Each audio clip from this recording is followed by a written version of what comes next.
Good morning student. आज हम लोग पायरोजन टेस्ट के ऊपर एमसीक्यू डिस्कस करने जा रहे हैं।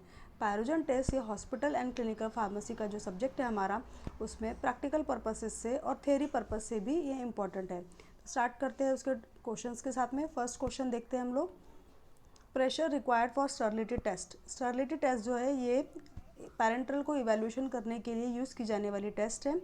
इसमें बताया है कि प्रेशर कितना यूज़ किया जाता है स्टर्लिटी टेस्ट के लिए। तो 15 ppm ये इतना प्रेशर उसमें रहता है। स्टर्लिटी टेस्ट जो रहती है वो न्यूट्रिएंट कल्चर मीडिया के ऊपर परफॉर्म की जाती है, और जो सैंपल रहता है उसको इनोकुलेट करके कल्चर ग्रो किया जाता है, और अगर उसमें बैक्टीरियाज या कुछ भी इम्प्योरिटीज़ है तो वो उस पर कॉलोनीज़ के रूप में ग्रो होती है। Moulds are made up of. Moulds जो रहते हैं, यहाँ पे मोल्ड्स का स्पेलिंग मिस्टेक हो गया है, यू नहीं चाहिए वहाँ पर, ठीक है। तो ये जो मोल्ड्स रहते हैं वो स्टेनलेस स्टील, एल्यूमिनियम, ब्रास और प्लास्टिक के बने हुए रह सकते हैं। Option A is the correct answer.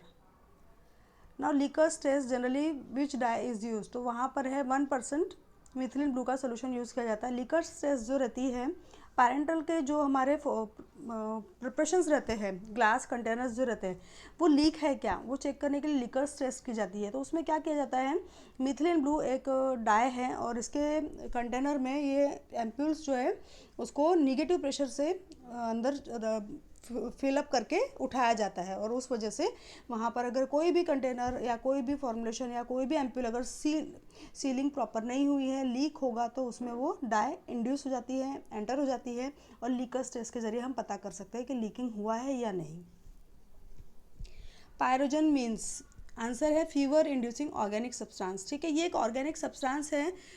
Generally इसको मैं आपको इस तरीके से बताऊंगी कि माइक्रो ऑर्गेनिज्म जो रहते हैं, किसी भी अगर फॉर्मुलेशन में वो प्रेजेंट रहेंगे तो वो कुछ मेटाबॉलिक वेस्ट प्रोडक्ट, कुछ टॉक्सिक प्रोडक्ट्स, एंडोटॉक्सिन्स सिक्रेट करते रहते हैं। एंड ये एंडोटॉक्सिन्स या पॉइजनस सब्सटेंस जो रहते हैं, जब वो फॉर्मुलेशन में प्रेजेंट रहते हैं और वो जो पैरेंटल प्रिपरेशन है अगर किसी को एडमिनिस्टर किया गया है या इंजेक्ट किया गया है, इन दैट केस वहाँ पर फीवर इंड्यूस हो जाता है। This is the definition of pyrogen.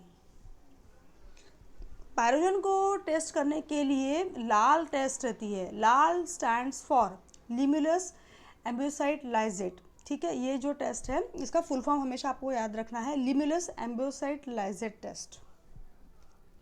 Now इसके अलावा भी एक लॉन्ग प्रोसीजर के ज़रिए भी पायरोजन टेस्टिंग की जाती है, जिसमें रैबिट्स इस्तेमाल किए जाते हैं, और रैबिट्स में जो सैंपल सोल्यूशन है वो 10 ml पर kg के हिसाब से सलाइन सोल्यूशन में ऐड करके इंजेक्ट किया जाता है।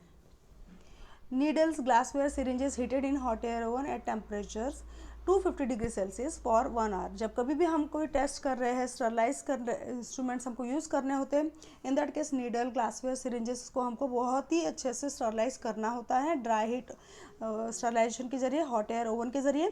तो 250 डिग्री सेल्सियस पर फॉर 1 आवर हमको उसको स्टरलाइज करना पड़ता है। Rabbit should not, weight of rabbit, जो भी रैबिट है उसका वेट जो है वो बताया है not less than 1.5 kg, 1.5 kg से कम नहीं होना चाहिए। ठीक है। In sham stage how many rabbits are required. There are 3 rabbits, healthy rabbits, no fasting और एयर कंडीशनर में रखे हुए एकदम अच्छी कंडीशन में मॉनिटरिंग किए गए रैबिट्स को ही हमको टेस्ट के लिए इस्तेमाल करना है।